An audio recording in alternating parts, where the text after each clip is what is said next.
बिस्मिल्लाहिर्रहमानिर्रहीम। एतराज आया है कि नबी करीम सल्लल्लाहु अलैहि वसल्लम के ज़माने पाक में कुल शरीफ 10वां 40वां या सालाना खत्म पाक होता था या नहीं। तो इसमें यही अर्ज है कि हर चीज की बेस देखी जाती है। अगर बेस मौजूद हो तो फिर उसको कबूल किया जाता है, और अगर बेस मौजूद ना हो तो उसको कबूल नहीं किया जाता। जैसे हाजी है तो इसकी बेस हज है। अगर किसी ने हज किया और आज के दौर में वो हाजी कहलाता है, तो नबी करीम सल्लल्लाहु अलैहि वसल्लम के दौर से ये नहीं देखा जाएगा कि हुजूर के दौर में हाजी कहलाते थे या नहीं। कारी ये अब कहलाना शुरू हुए हैं, नबी करीम सल्लल्लाहु अलैहि वसल्लम के दौर में ऐसा नहीं था।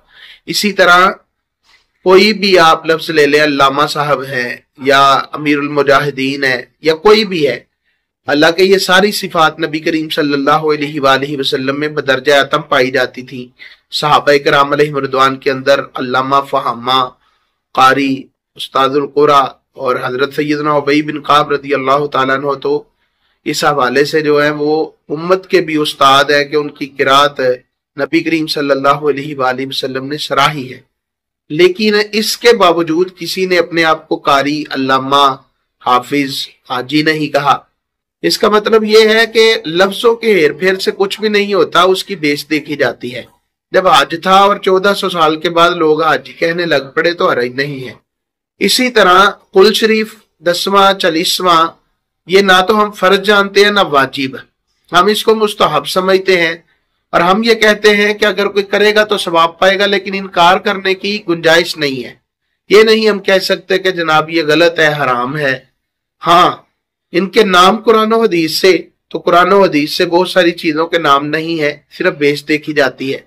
जब दुआए मगफिरत करना कुरान और हदीस से साबित है तो फिर वो कुल पे करें, 10वें पे करें, 40वें पे करें, इसमें कोई हरज नहीं है।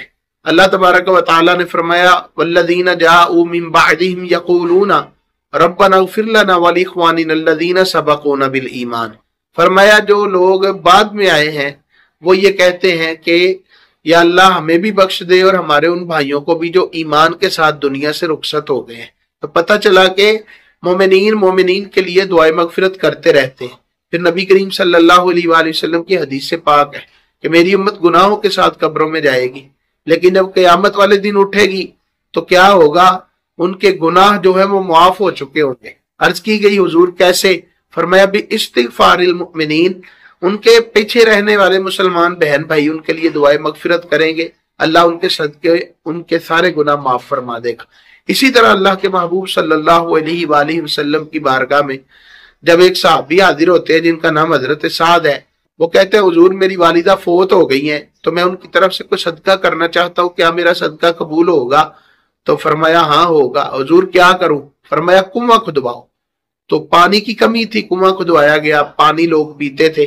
नबी पाक अलैहिस्सलाम ने बकायदा वहां पर यह लिखवा कर लगा दिया, आदि ही उम्मी साद, ये कुआं साद की माँ का कुआं है। मतलब यह है कि यहां से लोग पानी पिएंगे तो साद की माँ को उसका सवाब पहुंचेगा।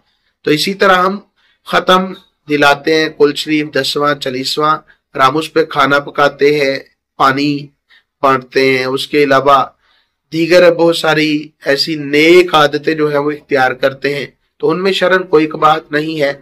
हराम जो कह रहा है वो दलील लेकर आए ताकि फिर पता चले कि वाकई हराम है, क्योंकि कुरान ने हराम चीजों की तफसील बयान की है, हलाल की बयान नहीं की। जिसको ये डाउट है कि ये गलत है वो कुरान और हदीस से ऐसा सबूत लेके आए कि नबी करीम सल्लल्लाहु अलैहि वसल्लम ने फरमाया हो या अल्लाह का कुरान कहता हो कि अगर किसी ने कुल किया, 10वां किया, 40वां किया तो वो बंदा हराम का मुर्तकिब हो जाएगा। अल्लाह हमें समझने की तौफीक अता फरमाए।